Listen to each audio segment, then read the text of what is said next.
morning, everyone, and welcome to Tupperware Facebook Live. I'm Anna, your host and culinary specialist. We are already in the month of May. Ang bilis, diba?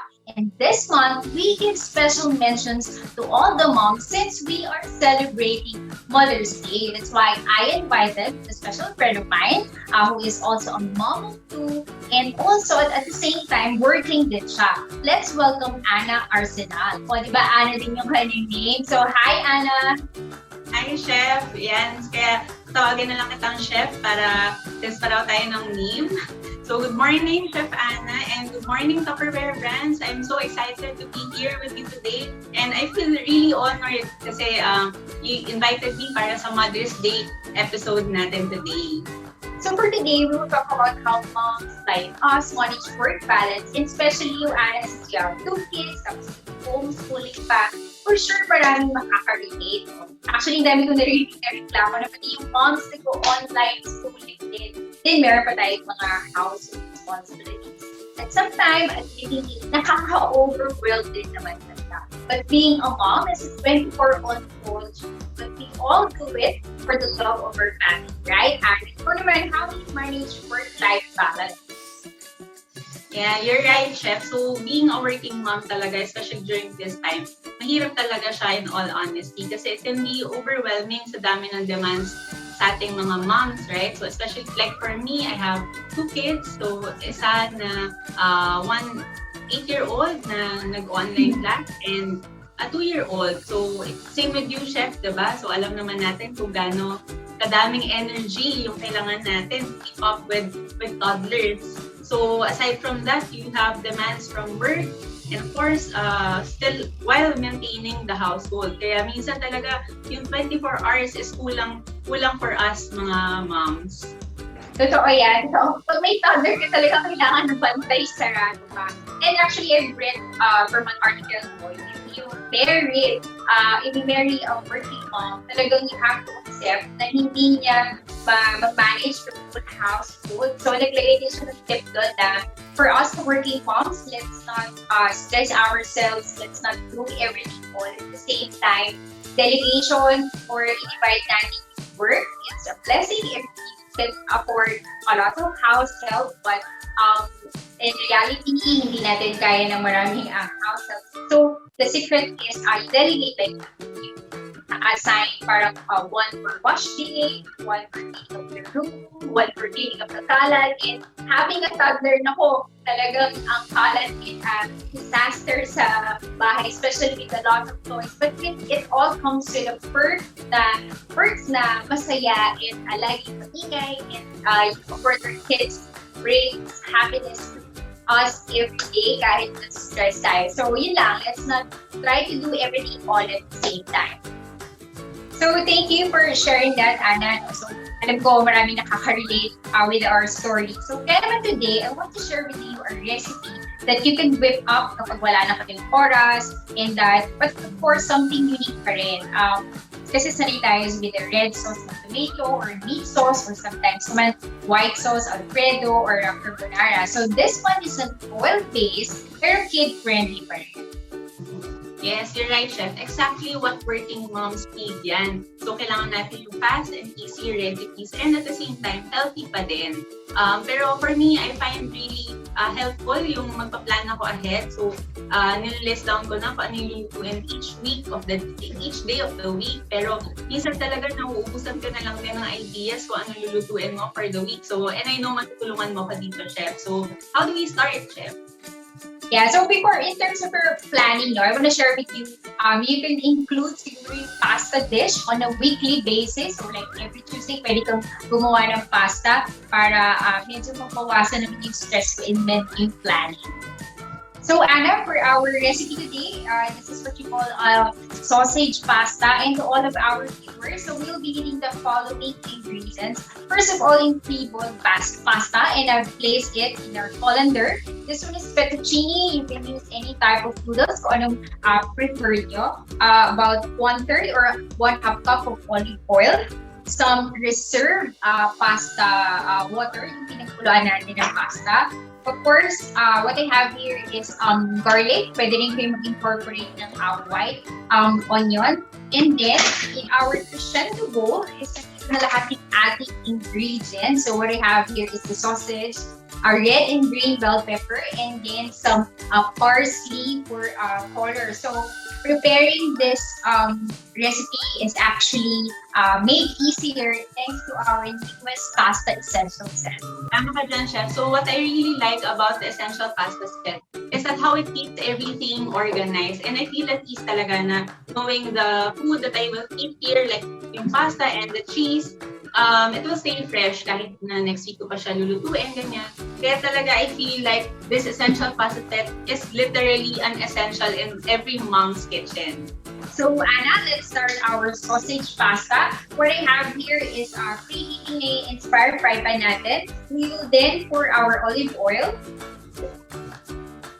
So I've added medyo marami yung olive oil kasi since this is an oil-based pasta, and this will serve actually about 3 portions. So we can now add our sausage. Hindi natin siya.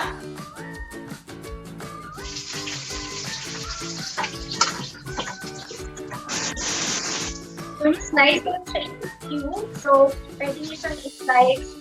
Depende kung anong gusto nyo. Pwede lengthwise. Slices na medyo brown. So, Chef, meron ba tayong pwedeng alternative for these kind of sausage? Kasi minsan, when we say gourmet sausage, medyo pag sa grocery, medyo may pricey siya, diba? So, may iba ba tayong pwedeng alternative for this? That's a good question, Anna. Kasi what I can see is an Hungarian sausage. So, medyo spicy siya, no? But, you can use yung mga pan sausages also, like the Vienna sausage, or well, you can even use hot dogs if talaga you're feeding a bunch of kids. So it's up to you, let you create easy flow. So this is just in the recipe, so you can create it depending kung paano nyo siya gusto lutuin. So I want to, we're frying the sausages para, of course, it comes with a fat because the fat gives naman the flavor. So habang nag-extract yung flavor ng sausage, nagko-combine na rin siya dun sa oil, which will actually make it or give you more flavor. So yan na natin siyang fry. So what I have here is my garlic. I will just chop it using our speedy chopper. So, mas magandang base, no? And hindi siya sinitay kasi pagka sobrang liit na ng garlic natin, mabilis na siya masunog. So, kapag medyo halfway sausage, saka natin ilagay onion and garlic. So, for this recipe, what you can actually use is white onion. Pag mga pasta, salad, or sandwiches, you use the white onion kasi hindi sila masyadong matapa. So, if medyo nag-brown siya, we can now add our onion and garlic.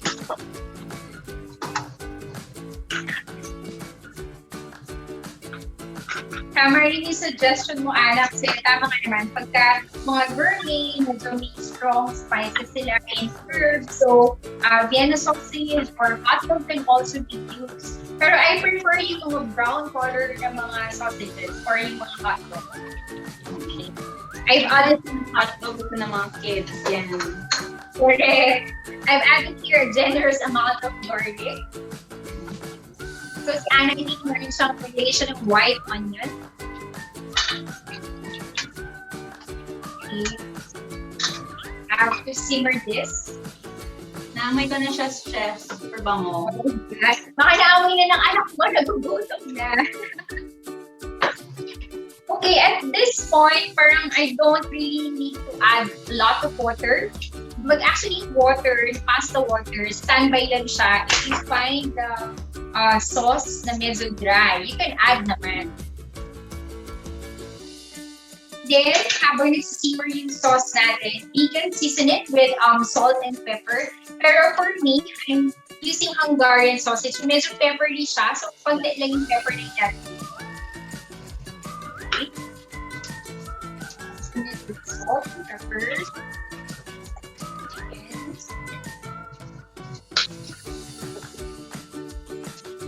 you have to give it a good mix. Next, I'll be adding some chopped parsley, no? Kasi para to give it more color. Well, actually, Anna, you can already put your bell peppers. Okay. All of it. So, what's nice with this pasta essential set is parang some components, no? Like this one, see with Christian Bubo. So, nilagay ko dito lahat ng ingredients and I don't really need to use separate bowl para tipid sugasan, diba? And what's nice is it also comes with a cover. So, kapag you can prep this ahead of time, just put on the cover to prolong the quality and freshness for your ingredients, hindi siya magdadry. And actually, chef, naisip ko lang, what you can also use yung bowl natin is you can prep the pasta ahead of time. Actually, ang naisip ko nga, either the pasta or the sauce ahead of time para, I mean, if wala kang pasta, ilang minutes na lang yung kailangan mo. In 15 minutes, may dinner ka na. Super dali and very helpful for us talaga na working moms. Correct. Okay, actually, sauce for medyo nag-dry up siya. So, we'll just be adding some water. Konti lang naman. And then get ready with your pasta. And this one also comes with a colander. So, talagang alam mo na everything you need for making pasta is nandito na lahat. Plus, yun nga, mention ni Anna kanina, she likes their SS Oval number 5, no? Talagang the long pasta-shaped noodles fits perfectly. And this one is 2.9 liters. So, sa mga OC, mga organized freak, so this is a really nice must-have. So, ito yung, I'm not sure if you pa. Yeah, so this is how we pasta sauce looks. Then we can toss in our pasta. So this one is pre-cooked.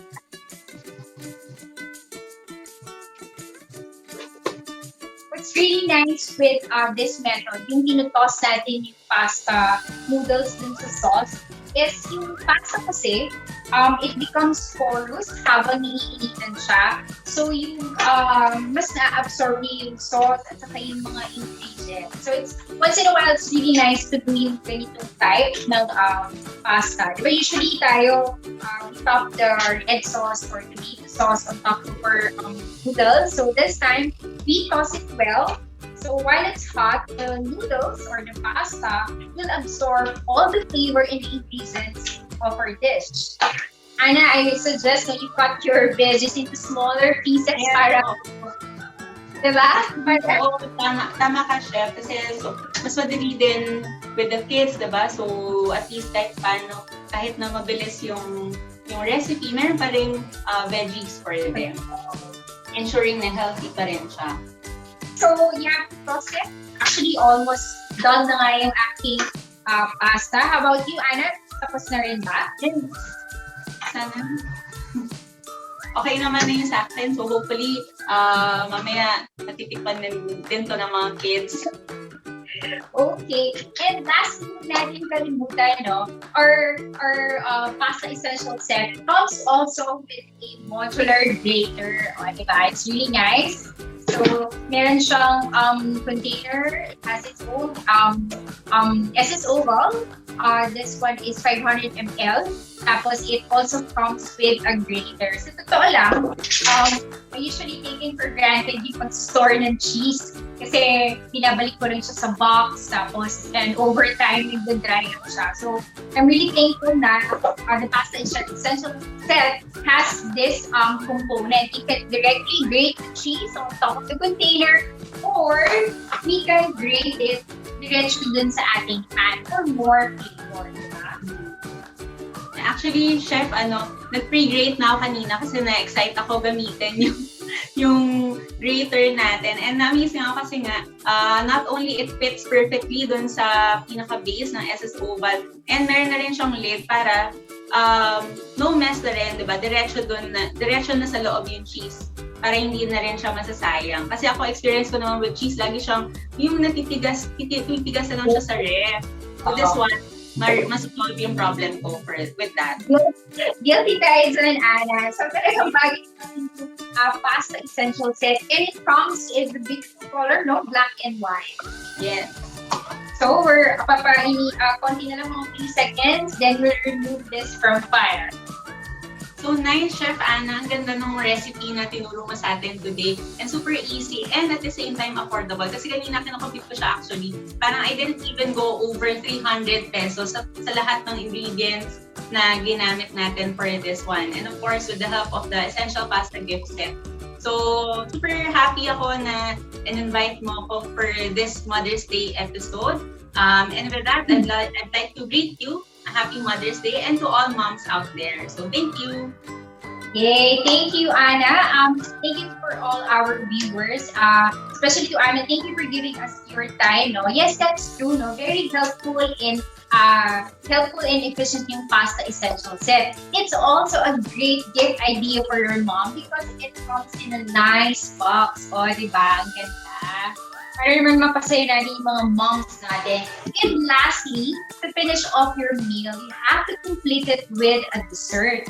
So what I have here is a cake in a mug. Oh, diba? So this one is very easy to make, though. But by the way, Anna, paano ka hindi mo kukuha itong jumbo mug in a gift box? Yes, Chef. So this May, they can avail the jumbo mug in gift box for only 199 CPI with 1,000 Tupperware purchase from May 1 to 15. And it also comes with a free Maya chocolate cake mix. Yeah, totoo yan. It's very easy to make, no? It has an ideal portion for dessert. Of course, pag dessert, hindi mo naman kailangan marami. You have to eat it in moderation, especially now, di ba? And this one, it comes in 2 colors. So when you open the gift box, as mentioned by Anna kanina, meron siyang Maya na chocolate mix. It also comes with a syrup. So you just have to add 5 tablespoons of water dun sa mix. And then you have to microwave it for 2 minutes at medium-high power. And then you'll get this dessert. What I did is I added whipped cream and then topped it with caramel syrup. Pero sa mga kids, siguro masarap kapag vanilla ice cream. So ayan, I hope you guys enjoyed our episode today. For more details and if you guys like our product, don't forget to follow our Facebook official page at Tupperware Brands Philippines and our Instagram at TupperwareBrands.ph. So once again, thank you, Anna. Thank you for all our viewers. Happy Mother's Day to all and to all the mother figures in our lives. So thank you guys. Stay safe and we'll see you in your next episode. Bye everyone.